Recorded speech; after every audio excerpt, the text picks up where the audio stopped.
Hey everyone, and welcome to the Deep Dive. Today we're zeroing in on a health challenge that impacts millions: hyperlipidemia. Right. That's the clinical term for having elevated levels of fats, like cholesterol and triglycerides, circulating in your bloodstream. And this isn't just about abstract numbers on a lab report, is it? Hyperlipidemia is a major modifiable risk factor, something we can potentially change for some of the most significant health threats worldwide. Yeah, things like heart disease, heart attack, stroke. Exactly. And it's also intimately connected to metabolic syndrome, that whole cluster of conditions, including abdominal obesity, high blood pressure, and insulin resistance. Exactly. So, getting a handle on these lipid levels is absolutely foundational for long-term cardiovascular well-being. Definitely. For this deep dive, we've really gone deep into a specific piece of research, a really detailed analysis that explores how certain herbal formulations might work together synergistically to manage hyperlipidemia. It's looking at the science behind these traditional approaches, but through the lens of modern pharmacology. That's right. And while conventional medicine offers incredibly effective treatments, particularly statins, the research we've examined dives into how natural compounds found in plants interact with the very same fundamental biological pathways that modern drugs target. So it kind of bridges the gap. It does, yeah. It bridges centuries of traditional use with cutting-edge scientific understanding. So our mission today is to pull out the most important, maybe even surprising, nuggets from this source material. We want to understand the science of high cholesterol and triglycerides, explore which specific herbs are highlighted for their potential effects. See how they might work, at a molecular level. Right, and unpack this fascinating concept of using them in combination for potentially powerful benefits. And crucially, because this is paramount whenever you're dealing with active compounds, understand the safety considerations of potential interactions. Very important. Based solely on what this research presents. We're not just listing herbs. We're exploring the underlying science, the potential synergy, and, getting real about the vital safety details. Okay, let's unpack this complex picture. Okay, so let's begin by getting a clear picture of hyperlipidemia as the source defines it. It's characterized by abnormally high concentrations of total cholesterol, TC, triglycerides, TG, and specifically low-density lipoprotein cholesterol, LDLC. LDLC, yeah. And it's often also seen with lower levels of high-density lipoprotein cholesterol, or HDLC, The good cholesterol. often called the good cholesterol, yes. And the source heavily emphasizes the robust and well-established link between elevated levels of LDLC, the bad cholesterol, and the development of atherosclerotic cardiovascular disease. Right, that plaque buildup in the arteries. Exactly. That's the process that leads to things like coronary heart disease, heart attacks, and stroke. And the research makes it clear this isn't just a simple numbers game, is it? Not at all. Hyperlipidemia is frequently part of a much bigger interconnected metabolic puzzle, particularly within what we call metabolic syndrome. The source points out it commonly occurs alongside central obesity, elevated blood pressure, and insulin resistance. Those conditions that often travel together. They really do. Yes, and understanding how this progresses from just having high lipids to the serious condition of atherosclerosis, the hardening and narrowing of arteries, is crucial. How does that happen, according to the source? Well, the source describes this as a cascading series of pathological events. It starts with some kind of injury or irritation to the inner lining of the blood vessels, the endothelium. Okay. Then LDL particles, they get trapped in the vessel wall and undergo modification. They become oxidized LDL, or ox-LDL. Here's where it gets really interesting. That oxidized LDL is like a flare being sent up, right? It triggers a chronic inflammatory response right there within the blood vessel wall. Yeah. Specialized immune cells, like macrophages, they migrate to the area, and they engulf this ox-LDL, transforming into what are known as foam cells. Room cells. Okay. Yeah. And these foam cells accumulate and contribute significantly to the formation and growth of those atherosclerotic plaques. So this detailed progression outlined in the source really highlights why simply lowering the lipid numbers might not be the whole story. Precisely. You also need to consider addressing the underlying inflammation and oxidative stress that are actively damaging the blood vessels and driving that plaque formation. Right. It's tackling the root cause, not just the symptom. Exactly. Which brings us to the body's intricate system for managing lipids, how it makes, uses, absorbs, and eliminates them. These are the core regulatory pathways. And these are the targets for therapies. They are. They're the fundamental targets for therapeutic intervention, whether we're talking conventional pharmaceutical approaches or the herbal ones explored in this research. Okay, so based on the source, let's break down these key pathways. First up, the body's own cholesterol synthesis. Right. Most of our cholesterol is actually made internally, primarily in the liver. Not just from food, then. No, mostly internally, through a process called the mevalonate pathway. And the source highlights the absolute key rate-limiting enzyme in this pathway, HMG-CoA reductase. Okay, H&G-CoA reductase. Think of this enzyme as the chief architect of your body's cholesterol factory. It's the step that controls the overall pace. And that's what statins hit. Exactly. Statins, the cornerstone of modern cholesterol treatment, work by putting a brake directly on this enzyme. And the research shows some herbs also target this pathway, either by inhibiting the enzyme's activity or by reducing the body's production of the enzyme itself. Okay, so that's the making side. How does the body get rid of cholesterol? That seems important too. It is. That involves lipid absorption and excretion. We absorb cholesterol from our diet and also from bile acids released into the gut during digestion. Right. But a primary way the body eliminates cholesterol is by converting it into new bile acids in the liver. The source points to an enzyme called cholesterol 7-hydroxylase, or CYP7A1, CYP7A1. as the enzyme that starts this conversion process. These newly formed bile acids are then secreted into the gut. Now, while most are actually reabsorbed later on, Oh, okay. some are eliminated in the feces. And if you increase this excretion, it forces the liver to use up more cholesterol to replenish that bile acid pool. Ah, effectively lowering the body's cholesterol levels. Precisely. Yeah. The source also mentions specific genes like ABCG8 that are involved in actually pumping cholesterol out of the intestinal cells back into the gut lumen for excretion. So we're looking at ways to potentially turn down the factory production and open up the waste disposal route. That's a really good way to visualize it, yeah. Okay. And beyond cholesterol, triglycerides are a big part of this too, right? They are, yes. Triglycerides, the main form of fat stored in the body, are also crucial. The source explains lipogenesis that's making fat is driven by enzymes like ACC, acetyl-CoA carboxylase, Yeah. and FAS, fatty acid synthase. ACC and FAS. Right. And then on the flip side is lipolysis breaking fat down for energy.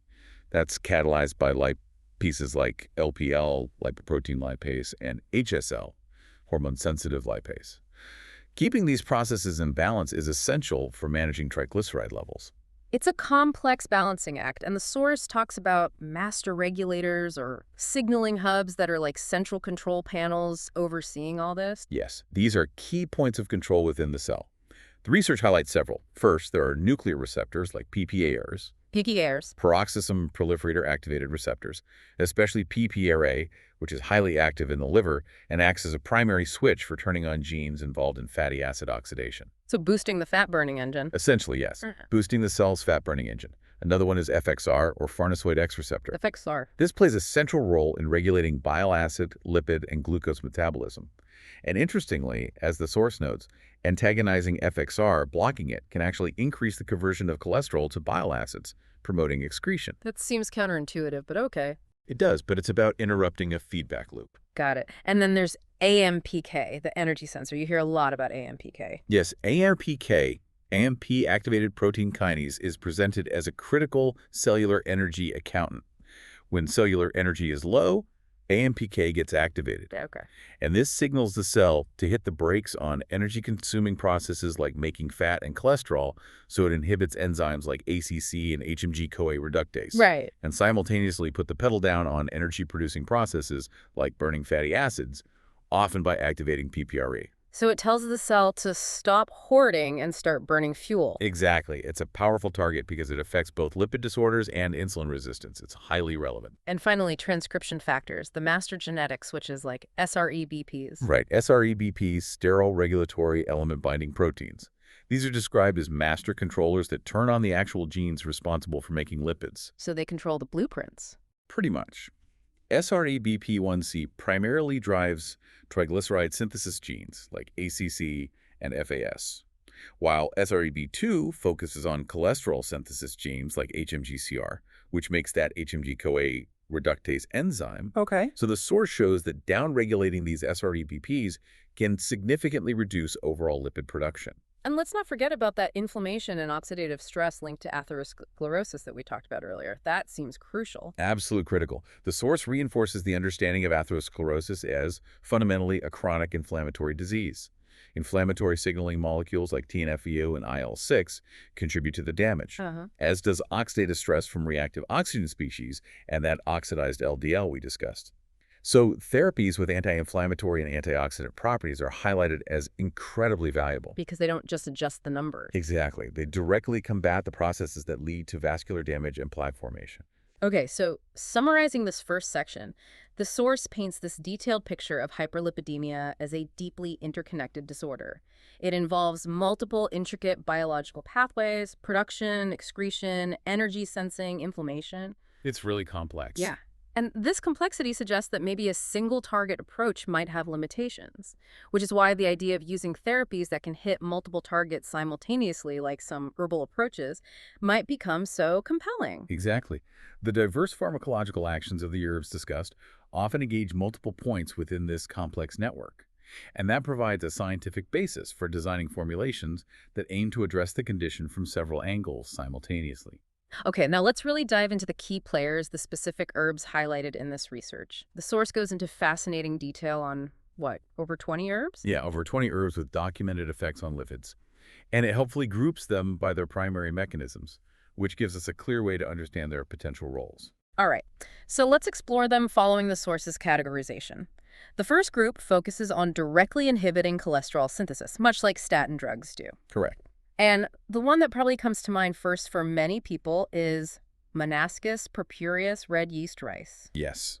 This is rice that has been fermented by the Monascus purpureus yeast.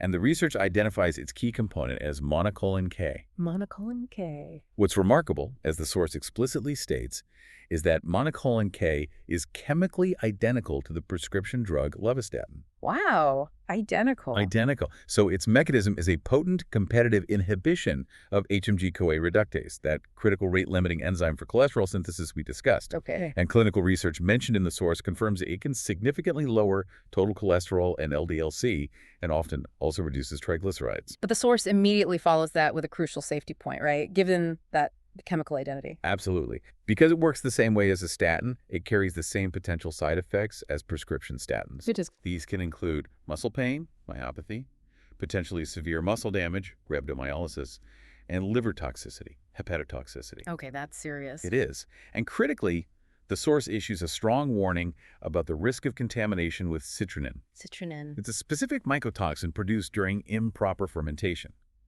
And citrinin is known to be nephrotoxic. Can cause kidney damage. So contamination is a real risk. It's a major quality control issue. The research also emphasizes that red yeast rice should not be taken together with prescription statins. Because it's basically doubling up. Exactly. It dramatically increases the risk of those adverse effects, and it also cautions against combining it with other substances that inhibit the CYP3A4 enzyme like grapefruit juice or certain antibiotics, as this can increase monocolin K levels and toxicity. That's a vital warning right up front. Okay, what's the next herb in this synthesis inhibition group? That would be Alismatis rhizoma, or water plantain rhizome, also known as ZC. ZC, okay. The source describes a dual mechanism for this herb. First, it decreases the gene expression of HMG-CoA reductase. So the body makes less of the enzyme. Right. And second, its active compounds, known as allyl acetates, directly inhibit the enzyme's activity. Ah, a double whammy. Kind of, yeah. Studies mentioned in the source, often in animal models, show it can lower serum and hepatic, that's liver, total cholesterol and triglycerides, while potentially increasing HDL-C. It's also noted for reducing uric acid levels, which is another relevant factor in metabolic syndrome. Interesting. And Schizandra chinensis, I usually associate that with stress or maybe liver support. You're right, it's known for that. But the research here specifies that the hypolipidemic effects they're discussing are attributed to the polysaccharides found in Schizandra. Polysaccharides, not the lignans. Exactly, different compounds. The mechanism described is downregulating SREBP2. That master transcription factor for cholesterol synthesis. Right, which then leads to lower expression of HMGCR, the gene for the enzyme. Effects noted in animal models include reductions in serum TC, TG, and LDL-C, increases in HDL-C, and also improvements in fatty liver conditions like steatosis and necrosis. Okay. Moving on, the next category focuses on activating PPRI, which is all about boosting fatty acid oxidation, helping the body burn fat, right? Correct. And this mechanism is particularly effective for targeting high triglycerides. Crataegus pinotifida, Chinese hawthorn fruit, or shanzha is a prime example. Learn. Okay. It's widely used in traditional Chinese medicine for various cardiovascular issues, including hyperlipidemia.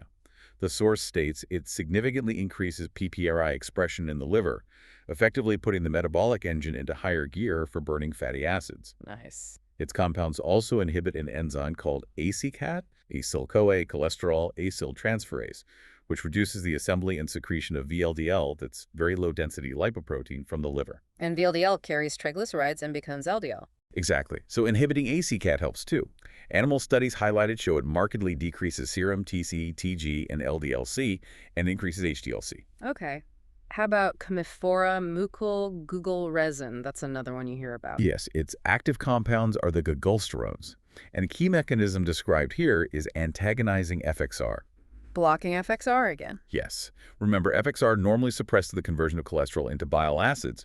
By blocking FXR, gagulsterones effectively increase the conversion of cholesterol to bile acids in the liver, promoting its excretion. So it opens the drain, so to speak? That's a good way to put it. The source also notes it inhibits cholesterol synthesis and stimulates the activity of LDL receptors on liver cells, which helps clear LDL from the blood. Does it work in humans? Human trials mentioned in the source have shown reductions in total cholesterol around 10–12%, and triglycerides about 12–17%, and they can raise HDL-C. Okay. And Poria cocos, the mushroom, also known as fuling.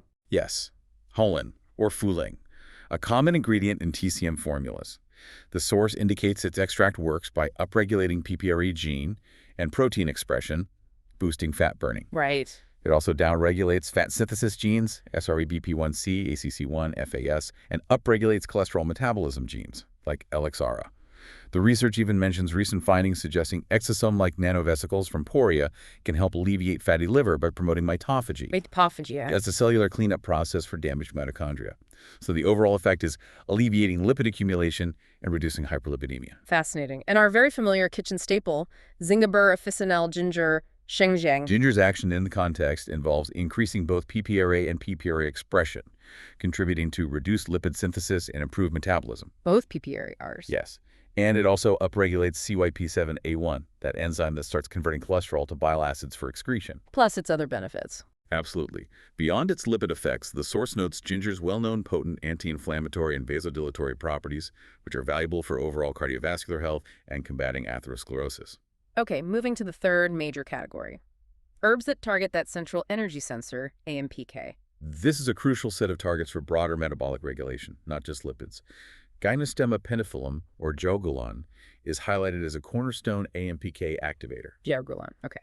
The source explains its main active compounds, gepinosides, act like master modulators. They influence multiple pathways. How so? Well, they modulate PPARs and UCP1 for fat burning, inhibit SREBP1C reducing triglycerides, and SREBP2-HMGCR reducing cholesterol synthesis. They also affect PCSK9 and LDLR, influencing LDL clearance, and modulate bile acid pathways. Wow, it does a lot. It's very comprehensive. The effects noted are effective reductions in TC, TG, and LDL-C, and increases in HDL-C, making it a powerful herb for managing multiple aspects of lipid dysregulation. And two traditional heat-clearing herbs, Rhizoma coptitis, huanglian, and Philodendron amurans, huangbai. Both contain berberine, which the source describes as a potent AMPK activator. Berberine, right. Berberine's mechanism involves inhibiting lipid synthesis, enhancing fatty acid oxidation, and importantly, improving insulin sensitivity. Because of these broad effects, they are considered cornerstones in traditional formulas aimed at metabolic syndrome. So they offer anti-atherosclerotic, anti-obesity, Anti-hepatic steatosis effects, exactly. Yeah. Really key for metabolic syndrome. Okay. Puraria lobata or kudzu root, gidgen. Its primary active compound, purarune, targets insulin resistance by activating the PI3K-ACT pathway, thereby improving glucose and lipid metabolism. PI3K-ACT pathway. Yes.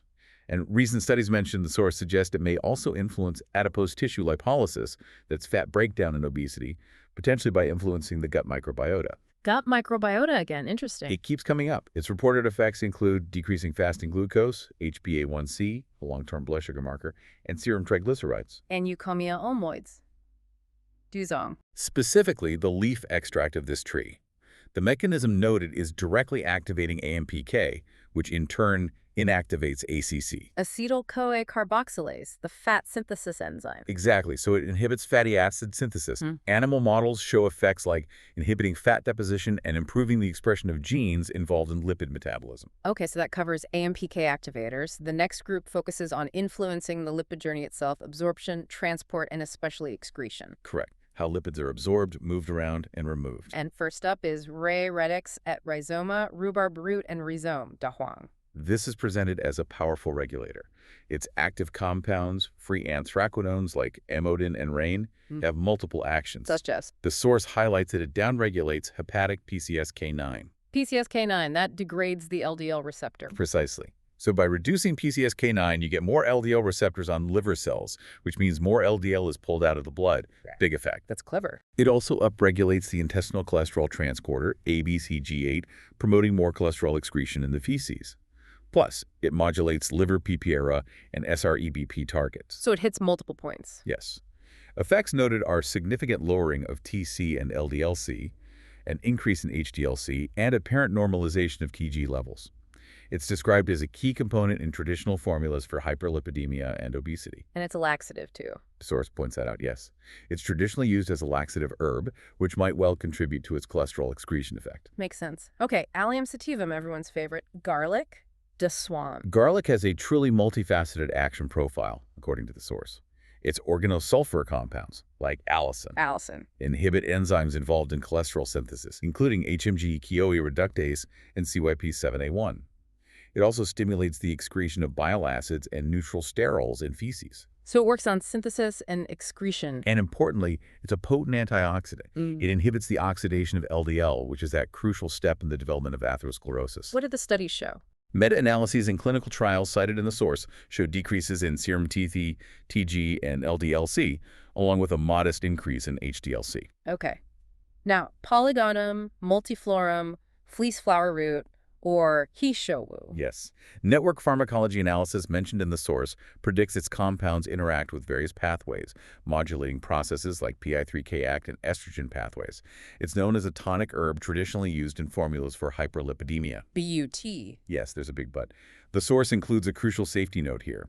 It specifically warns that the raw, unprepared form, Shanghai Showu, is well documented to cause significant idiosyncratic hepatotoxicity. Liver injury. Unpredictable and potentially severe liver injury. Exactly. In susceptible individuals. While the processed form, Zhe Shou Wu, is considered safer, the source emphasizes exercising extreme caution. And strongly advises against its use in anyone with pre-existing liver disease, elevated liver enzymes, or other risk factors. Correct. This is clearly flagged as a major safety concern and potential legal medical liability point in the research. Wow, that's a serious warning. Definitely noted. What about Terminalia Arjuna bark?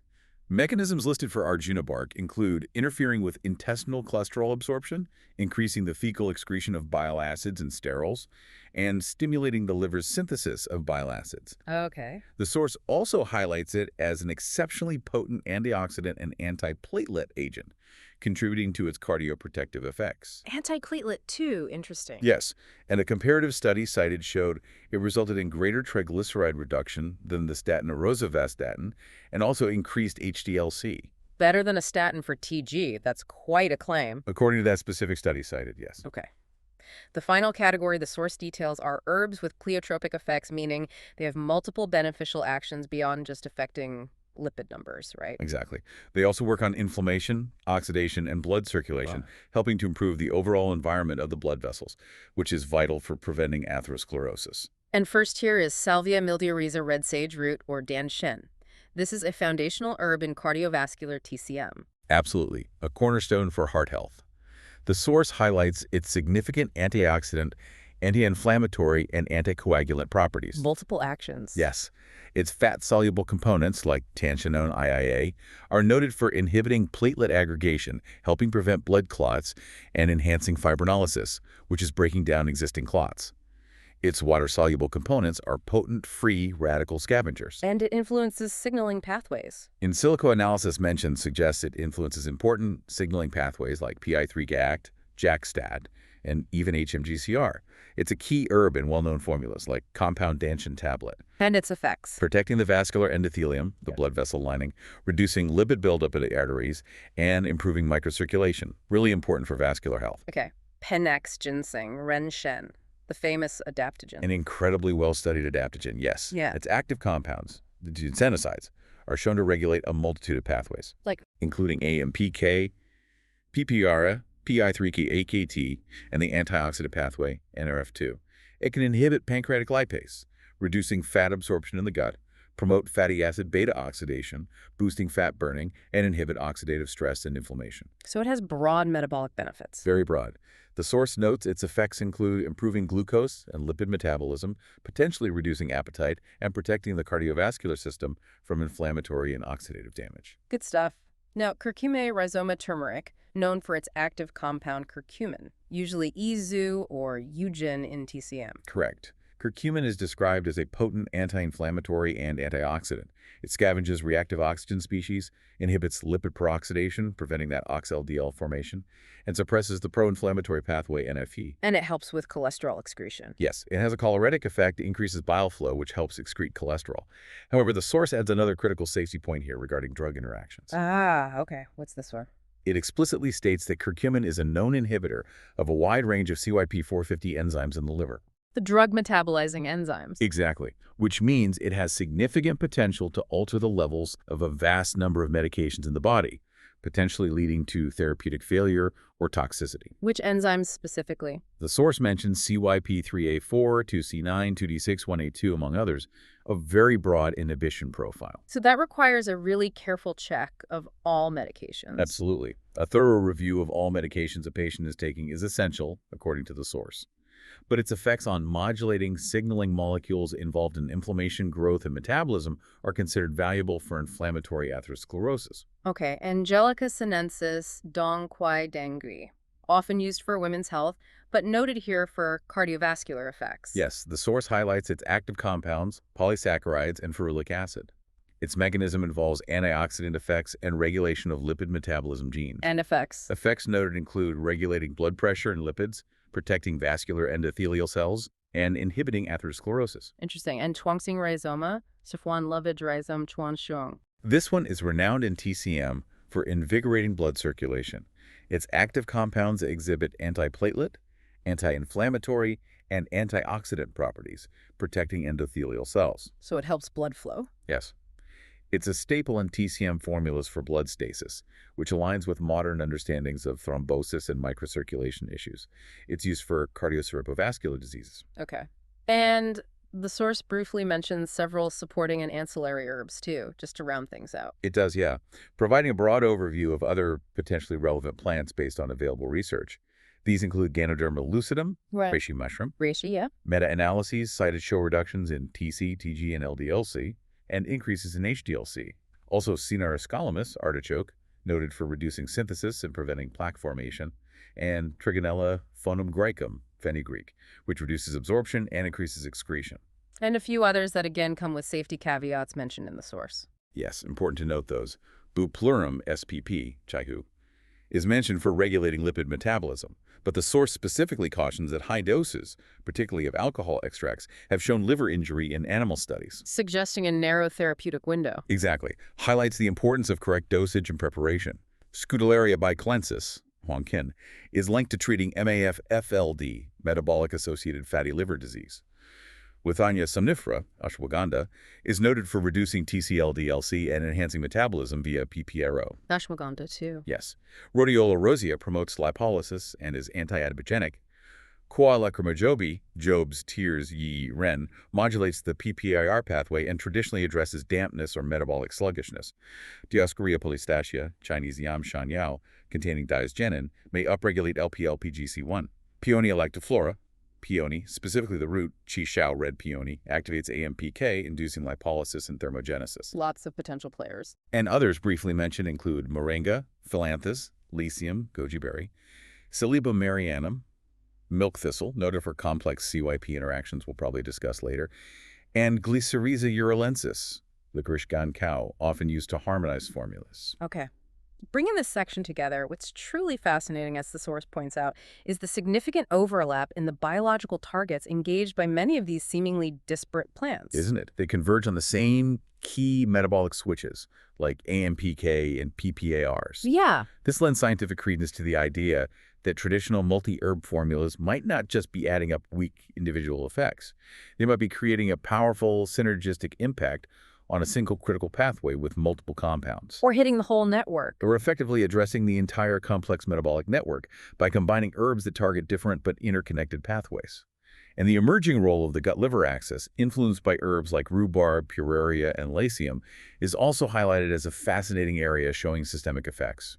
Okay, so understanding the potential of individual herbs and their mechanisms is powerful, but the research really emphasizes that the true potential, particularly in complex conditions like hyperlipidemia, likely lies in combining them in synergistic formulas. That's the core principle presented synergy, where the combined effect of multiple components is significantly greater than what you'd get by simply adding up their individual effects. Makes sense. And the source details specific principles for rationally designing these compound formulas based on modern pharmacological understanding, essentially creating targeted therapies from combinations of natural compounds. What are those design principles, according to the source? Well, they involve combining herbs with complementary mechanisms, so hitting different steps in the complex lipid regulation process, using a multi-target strategy to address not just the high lipids, but also contributing factors like inflammation, oxidative stress, or insulin resistance. Addressing the whole picture. Exactly. And incorporating holistic support, which might include herbs that help protect against potential side effects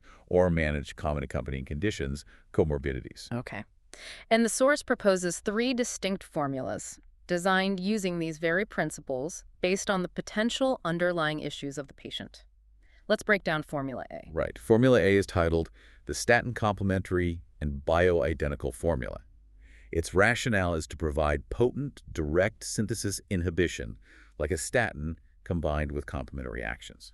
So potentially for individuals who might be statin intolerant. Potentially, yes, or those who need a multifaceted approach that includes inhibiting production. And its composition, it follows that traditional structure, right? Monarch, minister. Yes, exactly. The monarch herb, the primary therapeutic agent, is Monascus purpureus, red yeast rice. The minister supporting the monarch is Commiphora mucul, Google resin. Okay. The assistants, adding breadth or addressing side effects, are Silybum marianum, milk thistle, and Curcuma rhizoma, turmeric. And the envoy, guiding or harmonizing, is Zingber officinale, ginger. So how does the synergy work in this specific combination, according to the research? Well, the core synergistic action is the dual-pronged attack on cholesterol levels. You have Monascus purpureus, the monarch, potently inhibiting cholesterol synthesis in the liver. Turning off the tap. Essentially, yes. And then Commiphora mucul, the minister, promotes cholesterol excretion by antagonizing FXR. Opening the drain. Exactly. Combining these two actions is presented as significantly more effective than either herb used alone. Okay, that makes sense. And the assistants and envoy, what do they add? Silybum marianum, milk thistle, is included specifically for its known hepatoprotective effects. It helps protect the liver. Which is crucial given the potential for statin-like liver side effects from the red yeast rice. Precisely. Curcuma rhizoma, turmeric, adds potent anti-inflammatory support, which is beneficial for the underlying atherosclerosis and could also help with potential muscle discomfort. And Commiphora and Zingber broaden the formula's effects beyond just LDL-C reduction to also effectively lower triglycerides and raise HDL-C, primarily through PPAR activation. So it makes it a more comprehensive lipid-modulating formula. But the source clearly outlines crucial cautions for Formula A. This seems really important. Absolutely critical, and they must be stated clearly. The source recommends using a standardized Monascus product with a known and potentially lower concentration of monocolin K compared to some over-the-counter products. To mitigate risk while still aiming for effect. Right. And it is unequivocally stated that this formula is contraindicated for patients already taking prescription statin medications. Absolutely no combining. Absolutely not. As you said, it's like taking a double dose of a statin, drastically increasing the risk of severe muscle damage, rhabdomyolysis, and liver injury. Caution is also needed with individuals taking anticoagulant medications due to the potential antiplatelet effects of curcuma. Okay, vital warnings there. Moving to Formula B, The metabolic syndrome and insulin resistance targeted formula. Okay. This formula is specifically designed to address hyperlipidemia within the broader context of metabolic syndrome.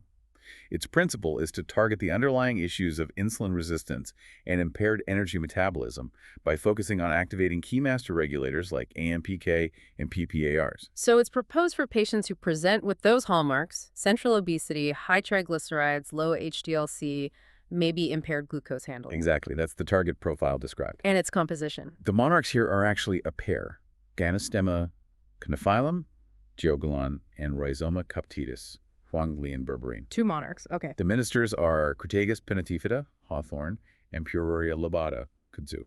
The assistants are Alismatus rhizoma, Zeishi, and Quae lacrima Jobi, Job's tears. And the envoy is Glycyrrhiza urulensis, licorice. What's the synergistic powerhouse in this one? Well, the core synergy revolves around powerful AMPK activation. The gynoscomicoptitis pair provides potent and synergistic activation of AMPK, fundamentally shifting the cell's metabolism away from storing fuel and towards burning it. A powerful anti-obesity, anti-diabetic mechanism that also impacts lipids. Exactly. Then there's a push-pull synergy described, Yeah. addressing insulin resistance directly. Pururia improves insulin signaling via the PI3-CACT pathway, directly enhancing how cells respond to insulin. The push. Right. While the AMPK activators improve overall cellular energy status, indirectly boosting insulin sensitivity, the pull. This dual approach is seen as more comprehensive than targeting either alone. And the high triglycerides typical of metabolic syndrome, how does this formula address those? It hits triglycerides from multiple angles. AMPK activation from the monarchs reduces triglyceride synthesis by inhibiting SREBP1C. Simultaneously, the potent PPAR activation from Crataegus, a minister herb, strongly stimulates fatty acid oxidation or burning. So less making, more burning. Exactly. This combination is highlighted as a highly effective synergy specifically for reducing triglycerides. And the other herbs, Alismatus and Quae. Alismatus rhizoma is included to help manage hyperuricemia, high uric acid, which is a common comorbidity with metabolic syndrome. Quae lacrima Jobi traditionally addresses dampness or metabolic sluggishness and modulates PPAR pathways, fitting well into the metabolic picture. And Glycyrrhiza urulensis acts as the envoy, harmonizing the actions of the other herbs and adding mild beneficial effects. It's really designed as a holistic approach targeting the syndrome's core issues. Okay, that makes sense. Finally, Formula C, the vascular health and anti-atherosclerotic formula. Right. This formula is designed for patients where inflammation and oxidative stress are major concerns, or perhaps those with documented atherosclerosis already. Its principle is to address not just the lipid numbers, but also the damaging consequences of dyslipidemia on the blood vessels themselves. So it reinterprets that traditional concept of blood stasis. Exactly, through the lens of modern vascular biology addressing thrombosis, inflammation, and microcirculation issues. And the composition. Who are the players here? The monarch is Salvia miltirisa, Dan Shen. The ministers are Penax ginseng, Ren Shen, and Rayrodix et rhizoma, the Huang rhubarb. Okay. The assistants are Tuangshan rhizoma, Tuanxiang, Cinaroscolamus artichoke, and Scutellier bicalensis, Huangqin bagel skullcap. Yeah. The envoy is Peonia lactiflora, Qishao red peony root. What's the synergistic strategy here? It sounds complex. It's described as a comprehensive multimodal attack on atherosclerosis. You have significant lipid lowering from herbs like danshen, renshen, dahuang, and artichoke. Right. But crucially, you have potent anti-inflammatory and antioxidant effects from danshen, renshen, dahuang, huangqin, and qishao. This directly combats the inflammation and oxidative stress that drive plaque formation. Tackling the root cause again. Yes. And there are also powerful antiplatelet and anticoagulant effects from danshen and xuanzhang, helping to prevent thrombosis. This multifaceted approach aims to stabilize existing plaque and prevent further vascular damage. That classic Salvia-Chuangshan pairing is prominent here. The source mentions that. Yes, the source emphasizes the pharmacological basis for this traditional synergy. It combines danshen's broad anti-inflammatory, antioxidant, and milder antiplatelet effects with tuanxiang's more potent antiplatelet and vasodilatory actions. Leading to improved microcirculation and reduced clotting risk. Exactly, within those potentially damaged vessels. And Radix's role as a minister seems interesting here. Rhubarb again. Its inclusion is strategic, based on its impact on the gut vascular axis. Chronic inflammation associated with metabolic syndrome can be fueled by gut-derived toxins, like endotoxins. Ah, the gut connection. Yes, Da Hong not only helps lower lipids and has anti-inflammatory effects, but it also modulates gut microbiota, potentially reducing the source of systemic inflammation that burdens the vasculature. And the heat-clearing herbs like huangqin and qi shao, how does that translate? In modern pharmacological terms, these herbs traditionally used to clear heat translate to potent inhibition of inflammatory pathways, directly protecting blood vessels from inflammatory damage. Qi Shao, red peony root, also adds mild antiplatelet activity to the mix. Okay. And the critical cautions for this formula, it sounds like it has strong effects on blood clotting. It does. And given its richness in these blood-invigorating or blood-thinning herbs, this formula poses a significant risk for patients taking anticoagulant or antiplatelet medications. The source explicitly states it should be used with extreme caution or ideally avoided entirely in patients on medications like warfarin or dual antiplatelet therapy Why? due to the substantially increased risk of bleeding. It's a major interaction risk. Okay. This section on safety is absolutely critical then. As the research underscores repeatedly, even natural compounds are potent, pharmacologically active substances. They really are. They carry potential risks and the possibilities of significant interactions, which demand careful consideration and informed use. This is where the rubber meets the road for clinical application, isn't it? Understanding the mechanisms and synergy is exciting, but prioritizing safety is non-negotiable. Absolutely. And the source dedicates substantial analysis to comprehensive safety. Generally, the most common adverse effects reported are mild gastrointestinal issues, things like loose stools, abdominal discomfort, or gas. Which herbs are most likely to cause that? Herbs with known laxative properties, such as ray radix, rhubarb, fenugreek, or the unprepared form of Polygonum multiflorum, Wu, are often the culprits, and these effects are typically dose-dependent. Right. And we mentioned red yeast rice and muscle pain. Yes. As we discussed, muscle pain is a notable potential side effect due to its statin-like action and usually necessitates stopping use. But there are more serious organ-specific risks highlighted in the research. Yes. And hepatotoxicity or liver injury is a major concern that is emphasized, particularly for certain herbs. Particularly with Polygonum multiflorum, Wu, we touched on that. Precisely. The source reiterates the well-documented risk of idiosyncratic liver injury associated specifically with the unprepared raw root, Wu. Idiosyncratic meaning unpredictable. Unpredictable and potentially severe, yes, in susceptible individuals. While processing, Wu, is believed to reduce this risk, the source strongly advises exercising extreme caution and avoiding its use altogether in individuals with any pre-existing liver disease, elevated liver enzymes, or other risk factors for liver issues. So it's a big red flag. It's clearly flagged as a significant liability point due to the documented harm potential. And Buplorum, Hu, was mentioned too. Yes, Buplorum sapopi, Hu, is generally considered safe at therapeutic doses within a formula, but the source notes that studies particularly using high doses or alcohol extracts in animals have showed liver injury. Suggesting maybe a narrower therapeutic window. Possibly, yes. Yeah. It underscores the importance of correct preparation and dosage by a knowledgeable practitioner. And the red yeast rice liver risk. Just to reiterate, yes, the statin-type liver injury risk. The source notes this risk can be heightened by concurrent alcohol consumption or the use of other medications that are taxing on the liver. Okay. What about risks to the kidneys? Nephrotoxicity. Nephrotoxicity, or kidney injury, in the context of this research, is primarily a risk associated not with the herb itself, but with contamination of red yeast rice products. Ah, the citrinin issue again? Exactly. Improper fermentation can produce that mycotoxin called citrinin, which is known to be nephrotoxic. The source highlights this as a critical quality control issue. And stresses. The absolute critical importance of sourcing red yeast rice products only from highly reputable manufacturers who provide third-party testing specifically to ensure they are free of citrinin contamination. This is a manufacturing risk, not an inherent property of monocolin K itself, but it's a very real danger with poorly sourced products. Okay, that covers organ-specific safety concerns based on the source. But what about the complexity of mixing these potent herbs with prescription medications? This seems like a potential minefield. This raises a fundamental and critically important question. Herb-drug interactions are very significant because these herbs are biologically active compounds. And they can happen in different ways. Yes, two main ways. Pharmacodynamic interactions, where the herb changes how the drug affects the body, and pharmacokinetic interactions, where the herb changes how the body handles the drug absorption, distribution, metabolism, excretion. Okay, let's tackle the most straightforward one first, statins. The source seems very clear on this. Absolutely clear and definitive. Co-administration of Monascus purpureus, red yeast rice, with any prescription statin medication is contraindicated. No ambiguity. None whatsoever. The source explains precisely why. Monocolin K in red yeast rice is chemically identical to the drug lovastatin.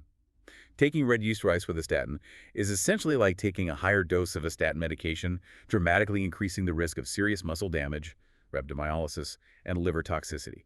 This is a combination to be strictly avoided. Okay.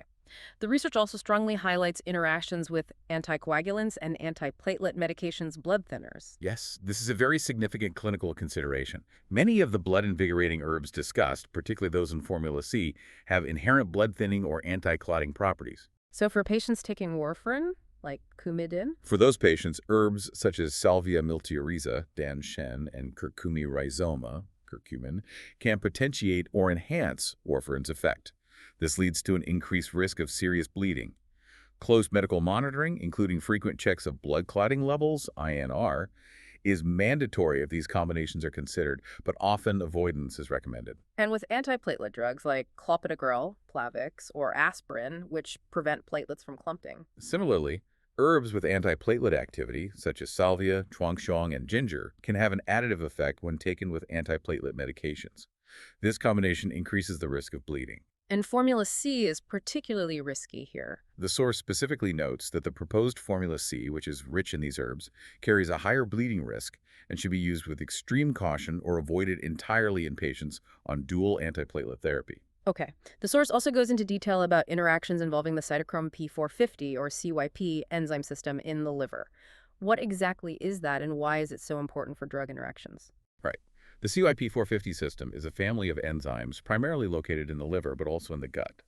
That is responsible for metabolizing, breaking down, or transforming the vast majority of pharmaceutical drugs that we take. The body's primary drug processing factory. That's a great analogy.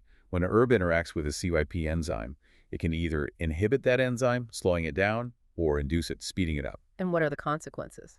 Well, if a herb inhibits an enzyme that metabolizes a drug, the drug isn't broken down properly. Its level in the bloodstream can build up too high, potentially leading to toxicity. Conversely, if a herb induces an enzyme, the drug is broken down too fast, its levels drop too low, and the medication may lose its therapeutic effect. It makes drug levels unpredictable and potentially dangerous. Are there specific examples from the research that illustrate this clearly? Yes. As we mentioned earlier, Monascus purpureus, red yeast rice, is metabolized by CYP3A4.